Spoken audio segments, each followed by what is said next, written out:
you told me a story yesterday that the director, Bernard Rose, he didn't think you looked Midwestern enough. Maybe that's a polite way of putting it. That he made you eat a little more than you might have.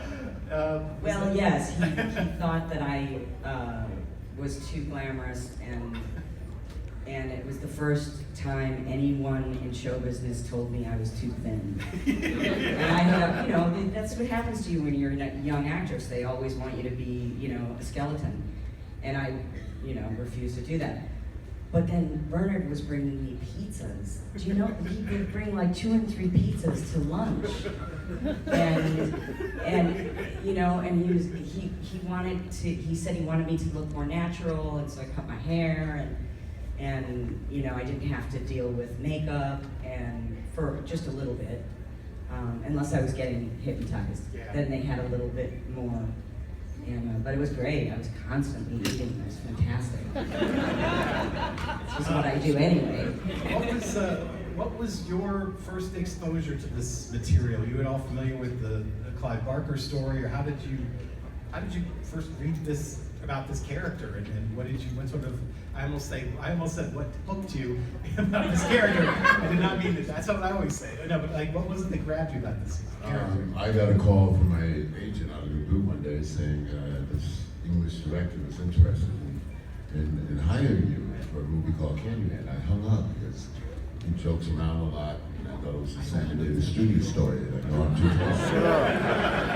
So finally, I hooked up with Bernard. So many things happened to me on a Sunday. Hooked up with Bernard, and he told me, you know, what the situation was, and I had to go through a series of tests. I had to meet with propaganda people, what they call the personality test.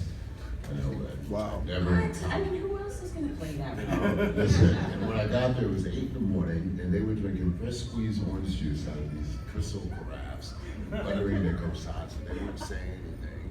And what am I here? I'm not a monkey on display. And I walked out. I walked out, and Bernard called me and says, no, I want you, so it's all good. And then I had to, then he scheduled a lunch between me and you. Remember that bowl of soup we shared somewhere in Madsen? Yeah, we had to do it. It was 85 years ago, but I remember it because I thought you were such a luminescent actress. What? I don't think it's there anymore, but it was on La Cienega near Santa Monica. And they arranged the lunch for the scene. Yes, and the scene. Yeah, that was like a chemistry. I hypnotized you.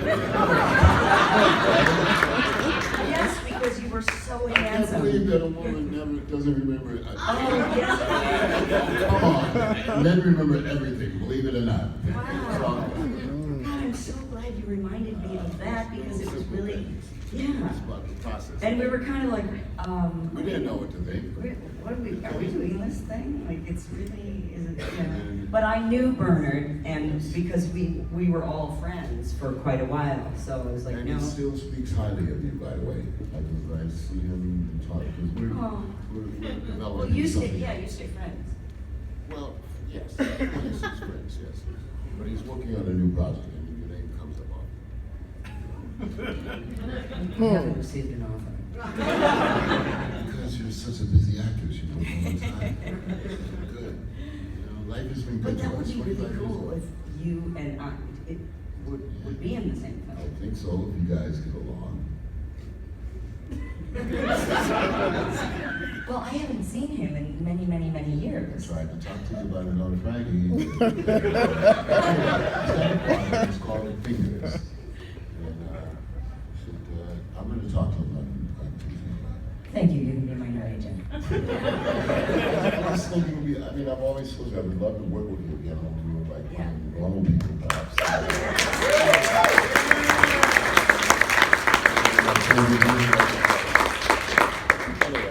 Enough of the love fest. Let's go back to the questions. More of the love fest, please.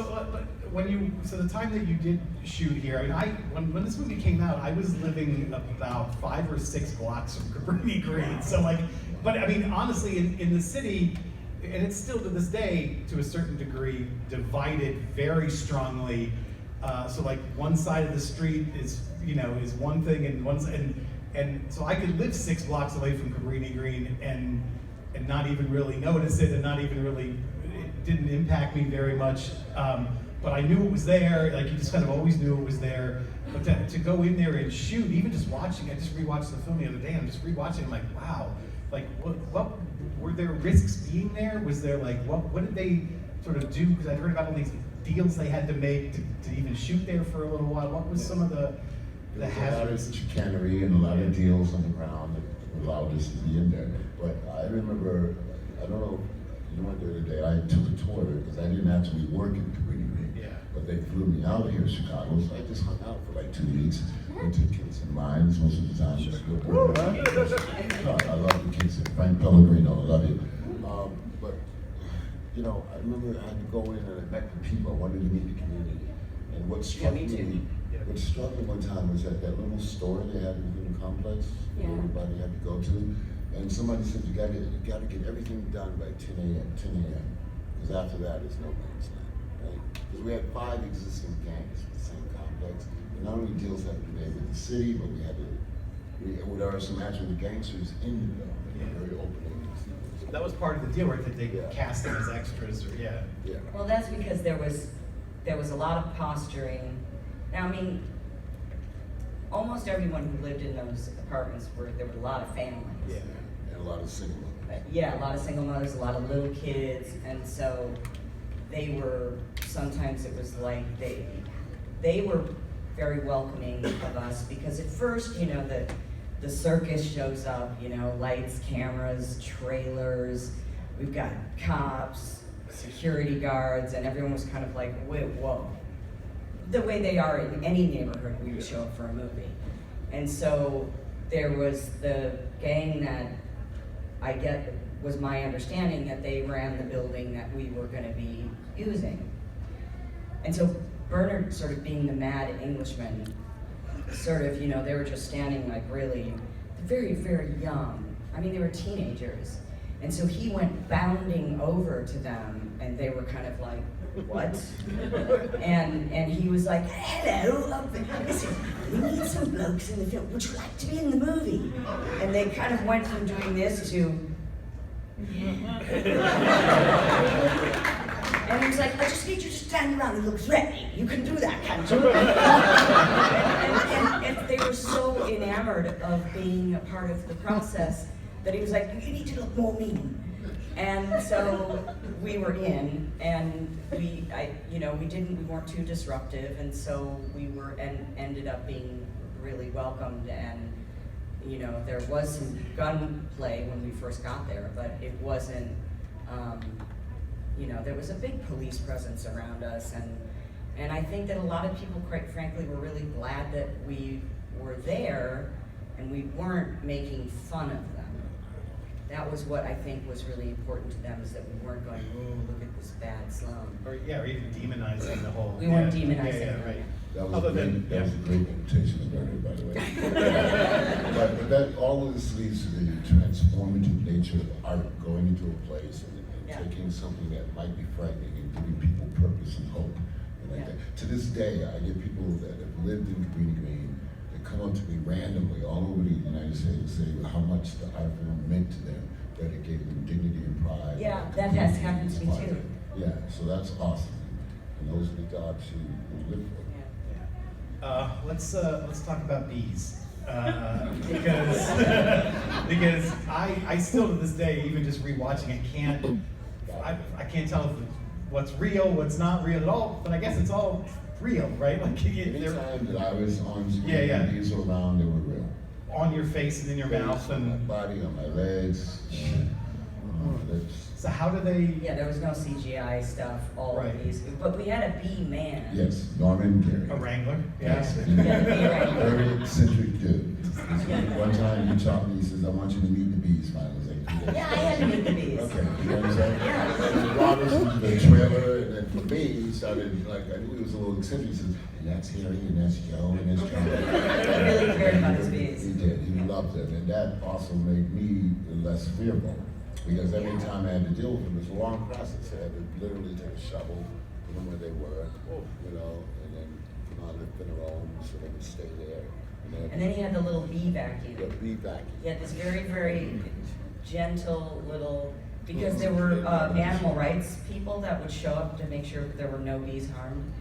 And so the removal of the live bees, that was harder. Yeah. It wasn't so much having them on you, Because but they would get agitated. yeah, and you would just have to sit really still for a very, very long time as this tiny little gentle vacuum would collect the bees so he could put them back in their portable hive.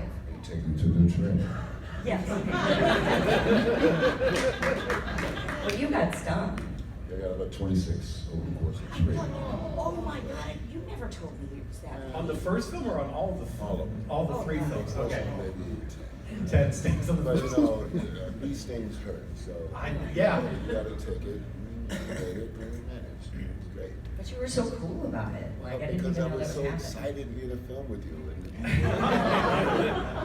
playing what has become a very memorable moment. I mean, it's 25 years ago. People, not to every day, people come up and say something. Yeah.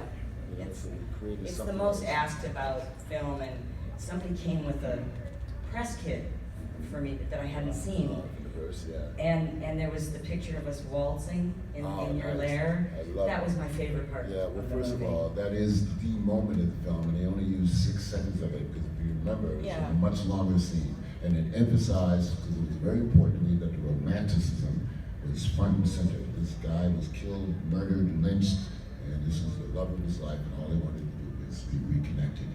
So that moment, Yeah. emphasized that. It was a beautiful scene. I think was there, yeah. Absolutely. The love story at the center of any horror film is pretty rare, and then to have it work like this is actually Well, the pretty studio great. got cold feet. I'm surprised. This is America, after all. Is someone named Laura in here, by the way? No? Okay, we met this fan earlier today. It was so beautiful. It was a young girl. She's not here. Fragile, but she came up to us and she knew lines. She had taught herself how to play the Philip Glass music Oh yeah.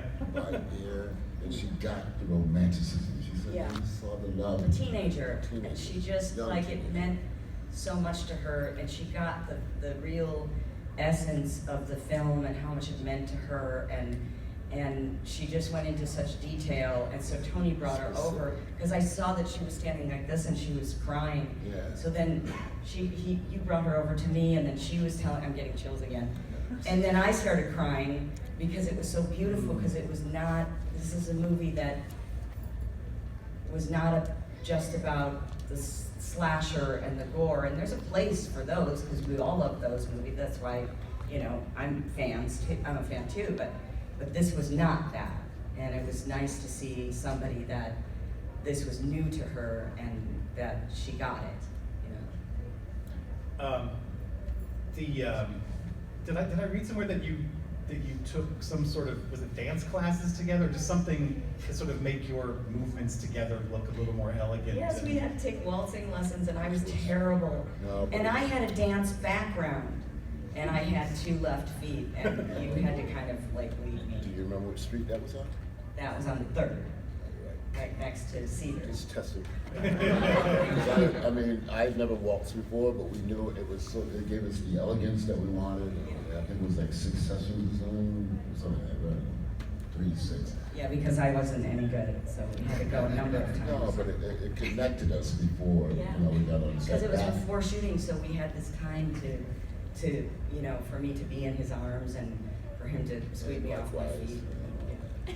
I have individual questions for you, and then we'll throw it to you guys. I want to ask about the costume, because I don't get the costume, even though it's really cool looking. It's like elegant, it's stylish, but it's not period from the period where he was killed, I don't think, or maybe part of it is. But well, I'm just wondering, can you just talk about Yeah. how it all came together? Leonard, you remember Leonard's last name?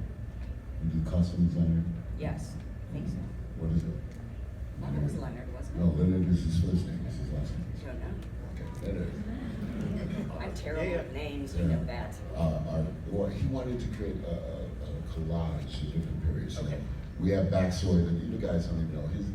Candyman's grandbill was his original name, and his father was a shoemaker. He was the first African American shoemaker, so his shoes were from his dad. coat was, and Randall was an artist before he became a monster. The whole significance of the look, that was his painting, that was his brush hand. He chopped it off, and we looked at it, and then I went on this eternal search for heaven. But I didn't have to change the clothes, so unfortunately. No, it was so beautiful though that you were such, you were such an elegant man, and you were such a presence, when I first see you at the other end of the parking lot. I love that scene. God, it's so beautiful. Yeah, it's awesome. And then with your character, I mean, a part of the film is about exploring the way that different cultures and different people use mythology or urban legend to sort of get through whatever's going on in their lives. And of course, it turns out one of these is true, but I'm just wondering, did you do any actual research to play that character who's writing her thesis on this? Did you dive into that a little bit just to understand it a little bit more? I did, but I didn't go to college. Okay. So I had to ask my mother, who is, my mother is Google. I mean, she just knows everything. Yeah. And so I asked her about the experience, about what that would be like, and what's a thesis. I'd only done one in high school, and why would you do that? Why would you just? Because that was one of the flaws about Helen, is that she thinks it's perfectly fine just to walk into that building, and so it was so my mother was like, when you love learning, it's because you're curious. So it's all about her curiosity and and her search for knowledge. And so it was an interesting juxtaposition between me and Casey, because Casey's the one that's nervous about going into Cabrini Green. And I think as this, white woman, I can just walk right in there and ask a lot of questions. That's part of what is, she's not thinking really about humanity. She just wants the knowledge. I have a feeling I already know the answer to this, but it's out there in the world that they're making another Candyman movie, and I'm just They start in 10 days. just stating, what's that? They start in 10 days. Oh wow, okay. Jordan Peele producing it, co-writing it, I believe, not directing it. And your name is on the IMDb page. Can you say anything about anything? It's not. I know it's not a remake. Yeah, which unfortunately, there's no comment because, I have to. Someone here was going to ask if I know. Yeah, we can't. We're not allowed to That's say good, that's fine. anything. But And I'm encouraged by the fact that neither of you can say anything. So.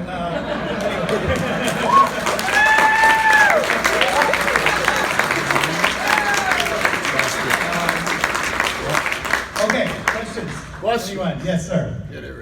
I was wondering, I actually wrote an article on Candyman for a magazine called Paris Cinema many years ago, but the article was about the mystique of Cabrini Green itself and how that plays into the tension in the movie. And I was wondering if you guys kind of could give your thoughts on how that played into your characters and how you viewed it from their perspective. I was fearless. This is my tribe.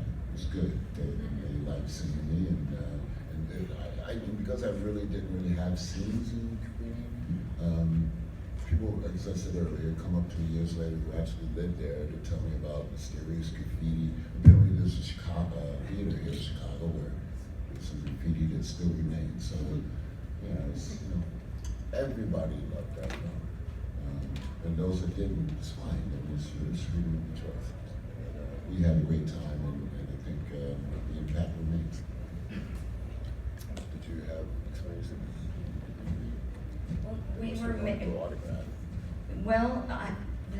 no.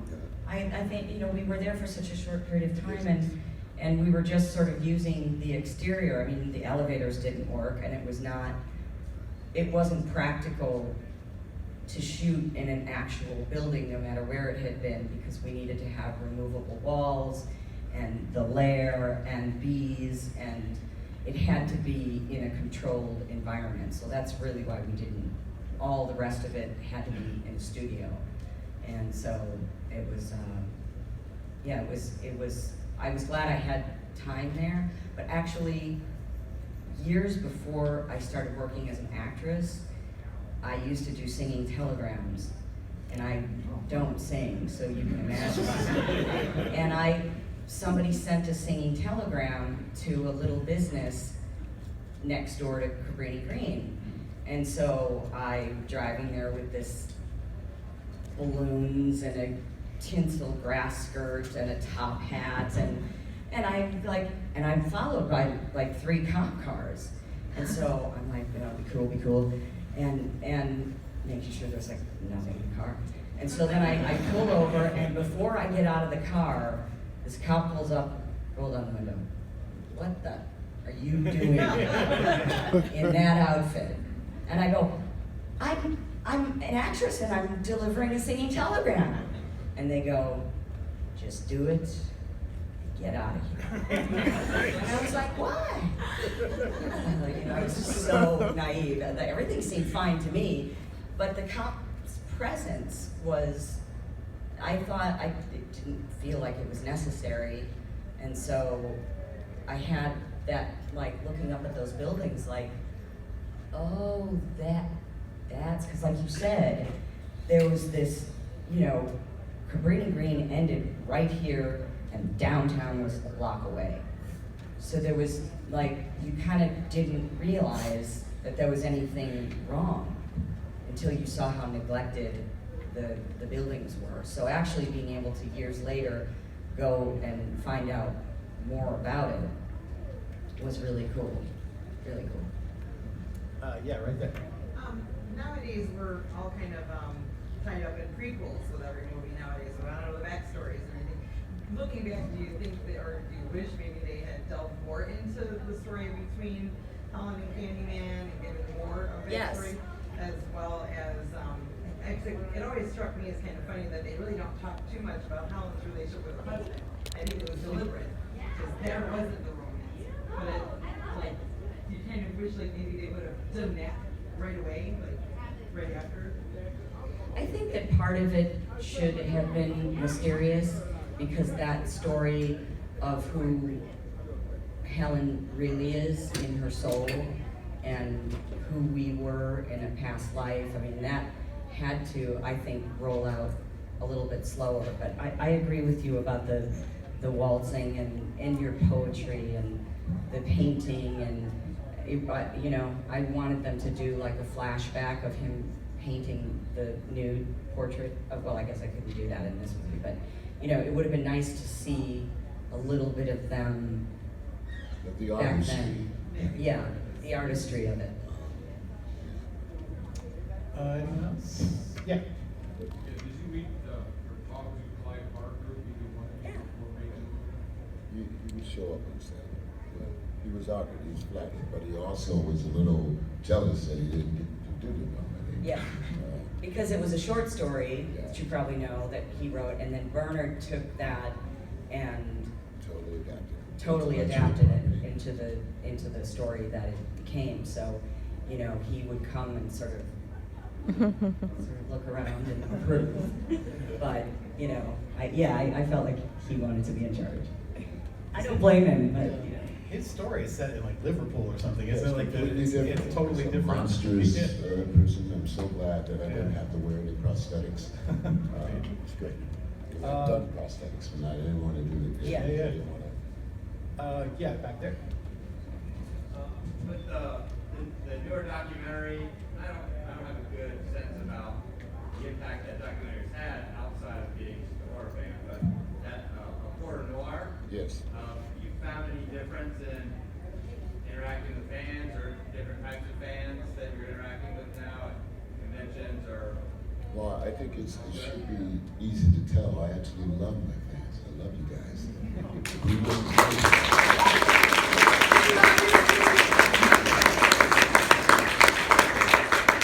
We wouldn't be here without you, and certainly we wouldn't be here without the work. Last one. Yeah. You mentioned Philip Glass's music, which I think is really great component to that movie and the sequel. I don't really ever see the actors talk about the music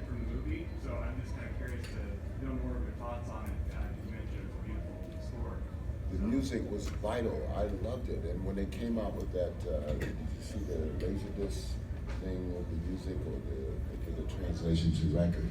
And Philip, according to Bernard, Philip, he didn't know what he had signed on for apparently, and then he did Yeah, it. because he refused to do movies before that.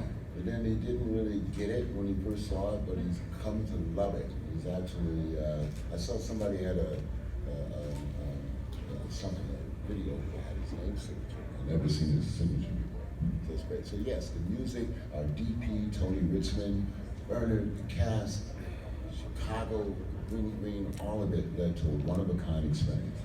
Yeah, it really does. I think the music, the one thing I also want to say about his music is there's, and this has to do with how the Candyman character hypnotizes, puts you in a kind of an alpha state, a hypnotic state.